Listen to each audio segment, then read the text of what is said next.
Here's what you'll see next on News Channel 20 at 10. Benefits behind bars, a special report that you'll see only on News Channel 20 tonight. We take a look at how much you pay for prisoners to receive health care and what kind of care they're receiving. We need to show our support for them because of what they've done for our children. No deal yet. Teachers in one local district have been working without a contract. And tonight, the new approach the school district is taking as parents and supporters wait to see if an agreement is reached.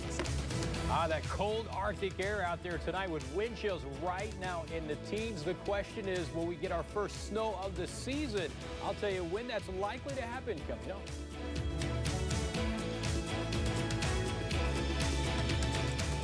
Good evening, everybody. Our top story tonight at 10 o'clock. What else? The weather. Things quiet right now, but cold here in central Illinois. It was a different story, though, out west. And you better believe it. Take a look at this. Parts of Colorado saw about 4 inches of snow today. There was also this. A 23-year-old man killed after his SUV careened off a snowy road and into a river. Right now, the temperature in Denver is 4 below zero. Factor in the wind chill, it's 25 below.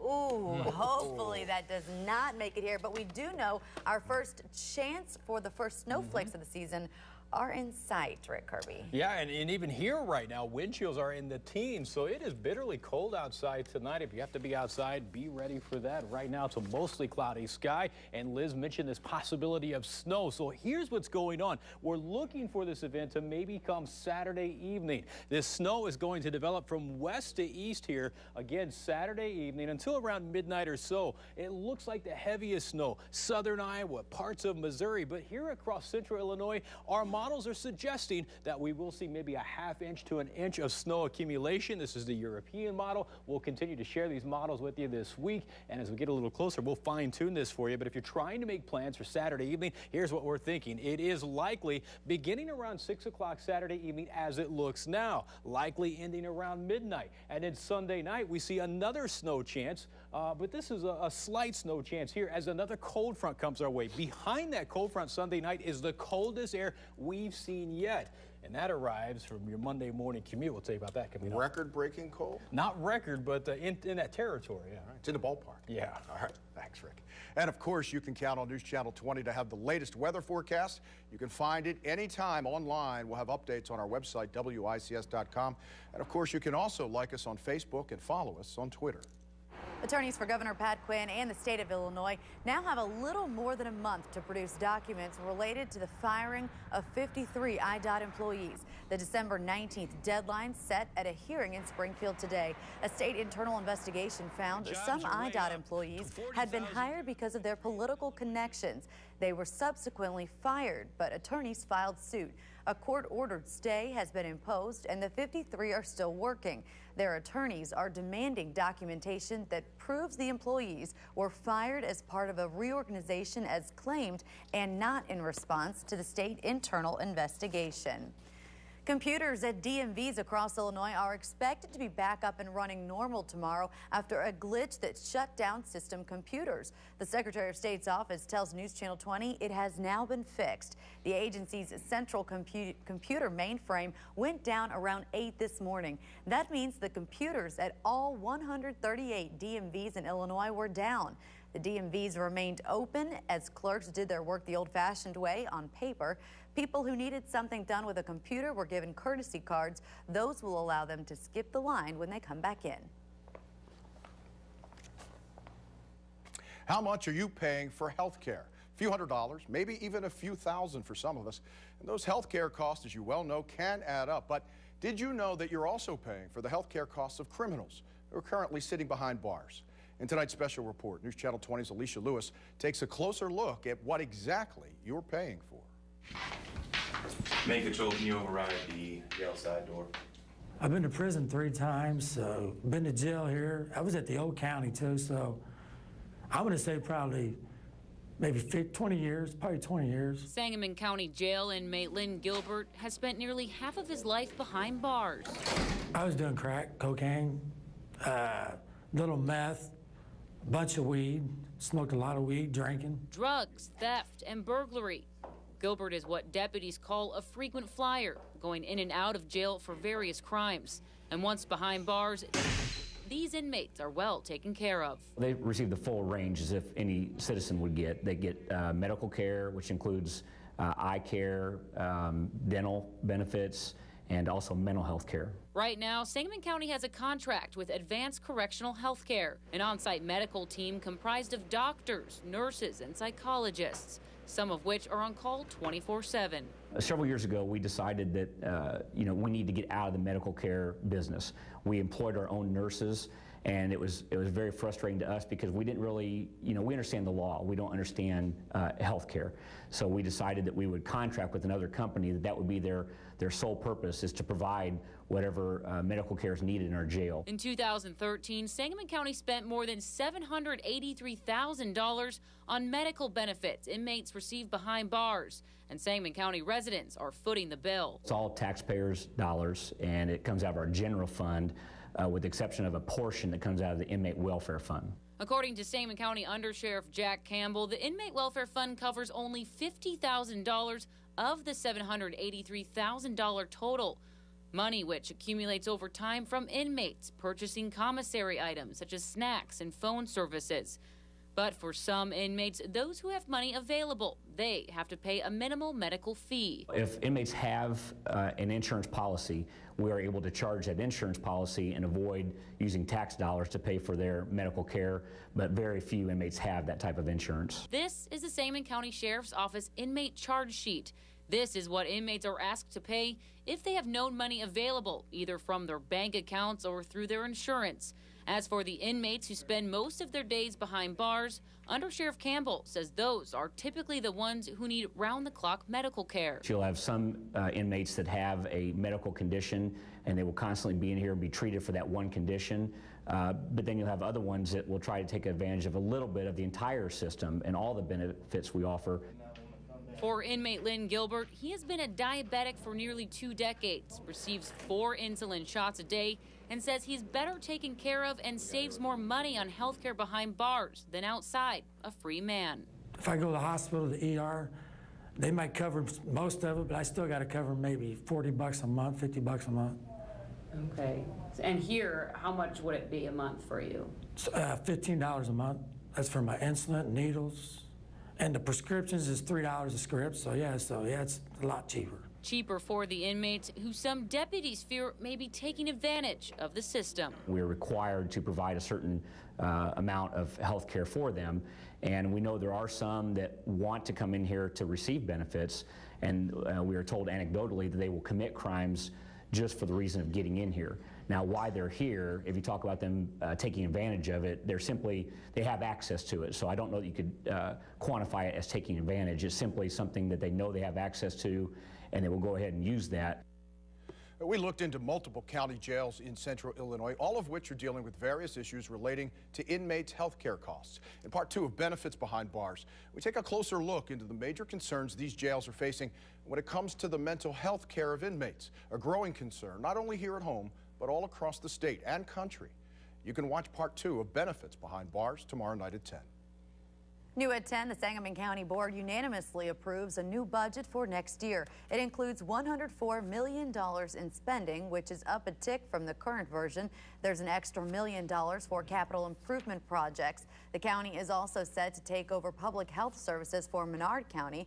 It will be reimbursed for those. County leaders tell News Channel 20 property taxes are hitting the cap and sales and income taxes are looking positive, while revenue from fines and fees is down. The new budget goes into effect December 1st. Right now, Pleasant Plains school administrators and union representatives are still behind closed doors to negotiate a new contract. This as teachers work without one. After months of back and forth proposals, tonight, the district called in a mediator. It's very disappointing. That's the reaction for many Pleasant Plains parents as they line school hallways in support of teachers fighting for a better contract. I have 3 children, and they have all received an excellent education because of the teachers. And I want them to get what they deserve. No fair. No fair. Wednesday morning, teachers protested outside Farmingdale Elementary School. They say they've been working without a contract since August and are being paid last year's wages, although some say it's not just about the money. It's also about respect. Lisa Walter, co-president of the Pleasant Plains Education Association and a second grade teacher at Farmingdale Elementary, tells us the district has been trying to remove some benefits from teachers' contracts. We have amazing, amazing teachers and staff here, and we want to maintain the best, and we want to provide the best quality education. And we feel that in order to do that, we need to not only maintain our current benefits, but we would also like to provide a little incentive to those teachers. Now, a mediator is sitting down with both sides to find middle ground. This after bargaining talks since April have gone nowhere. I think mediation's a good idea. It brings in an unbiased opinion.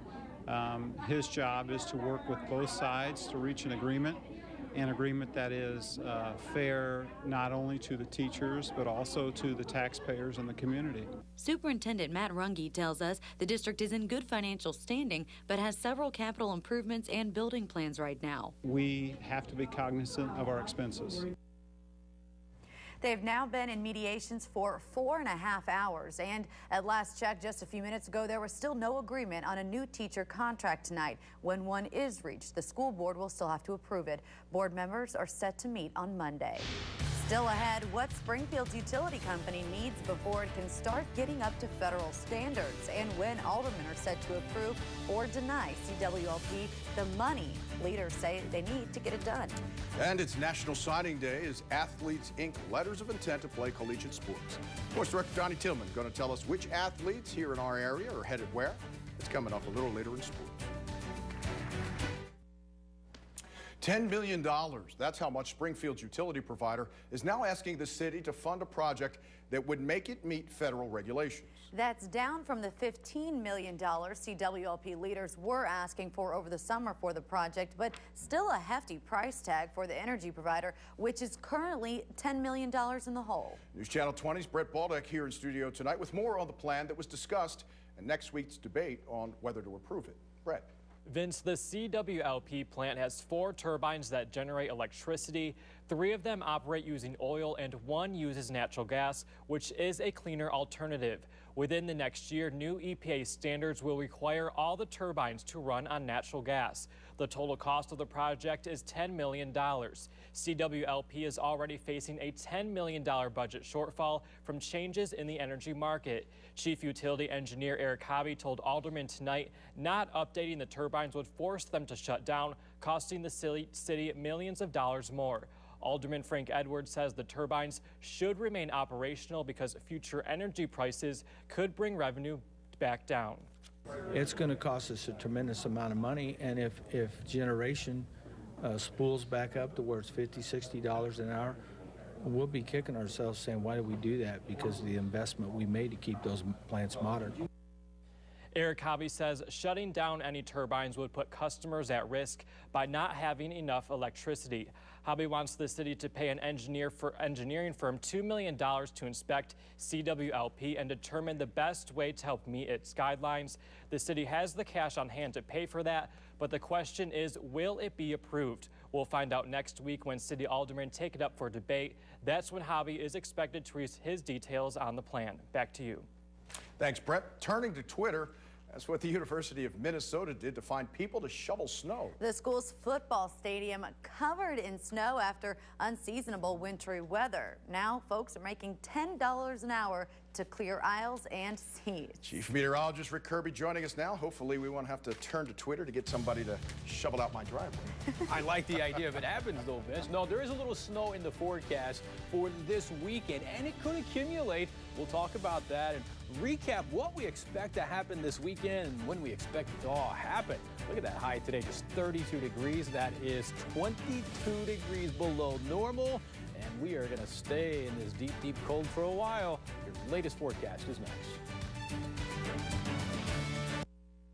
It's the Green Hyundai Cam at Lake Springfield Marina. You're watching ABC News Channel 20.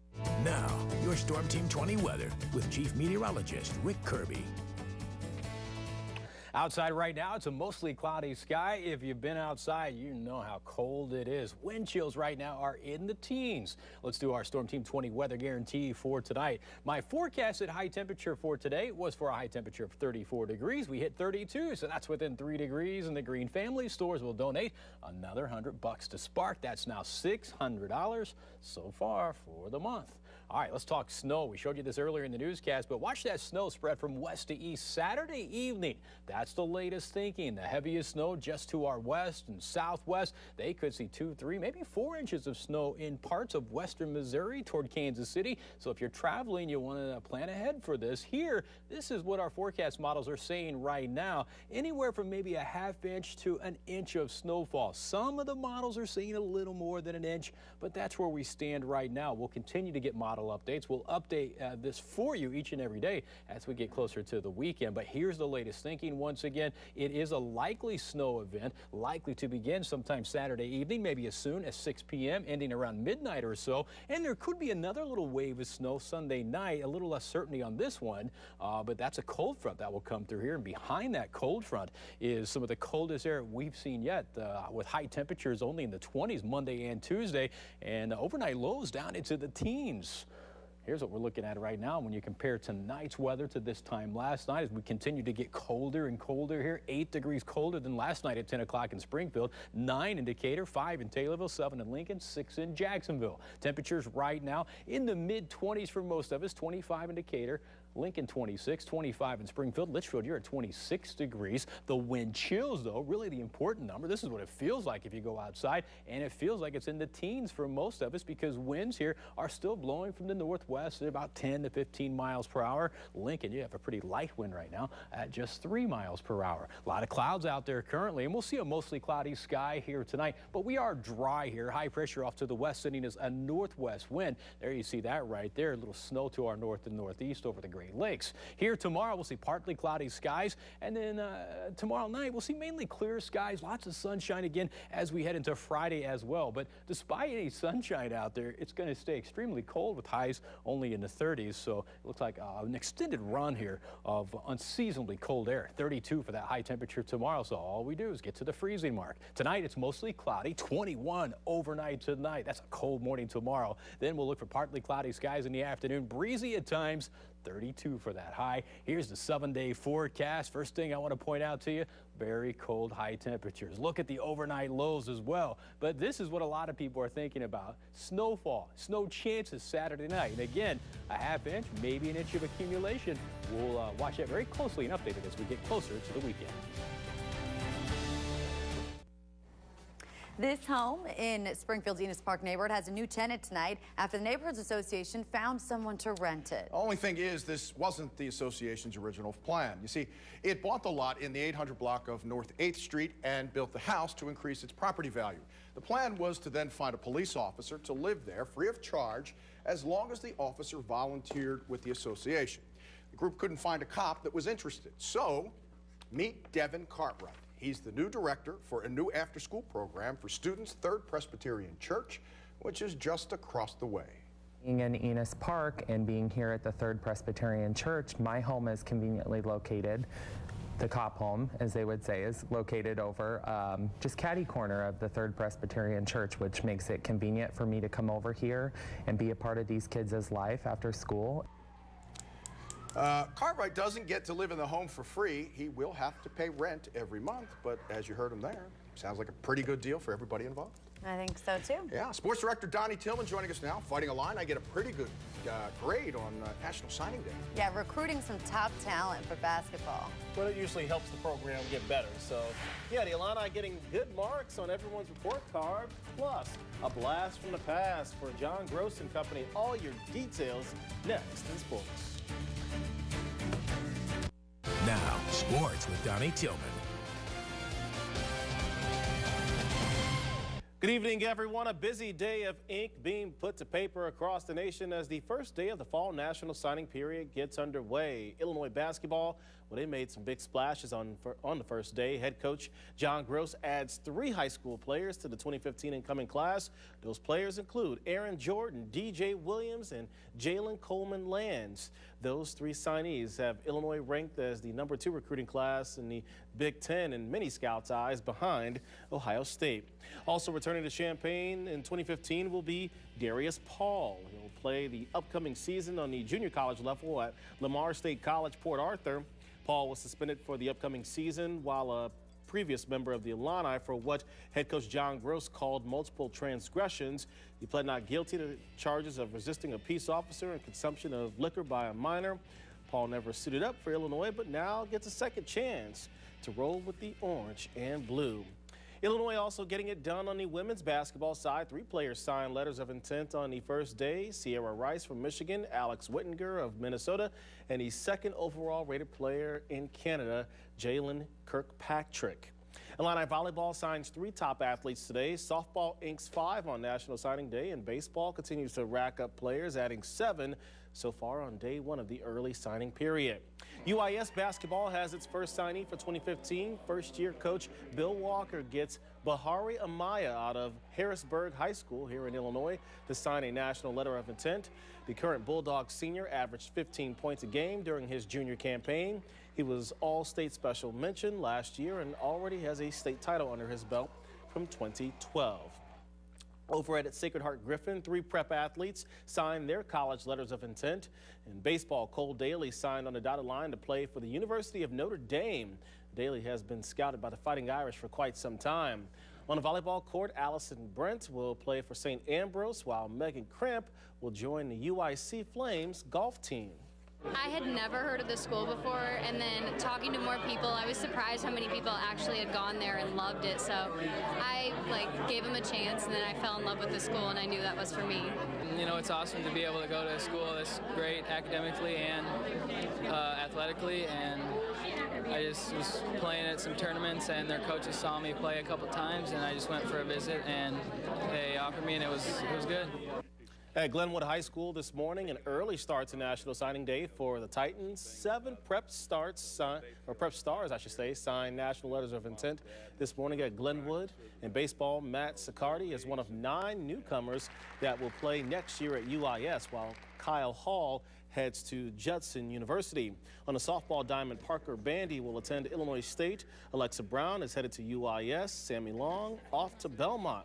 Cole Harper will continue his hoop dreams at Minnesota State, and Lade Adenai will serve up some volleyball at the University of Massachusetts. It's a good location. I love the school itself, and the softball team is really good, and they've always been good the past couple of years. So once I visited there, I decided that I really liked it. Well, I can definitely say a lot of weight's been taken off my shoulder. I mean, just ever since going to T-ball up to now, it's good to see all my work pay off, and Coach Ramirez and Coach Banfield at UIS and the rest of the coaching staff, they run a great program there, and I'm definitely looking to next year coming along.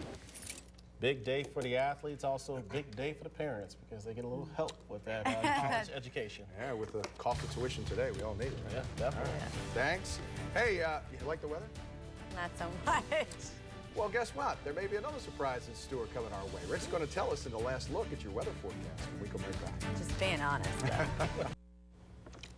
There's our 7-day forecast. Guess what? Tomorrow's going to be cold again. 32, 31 Friday, 37 Saturday. A snow chance Saturday night could bring accumulations.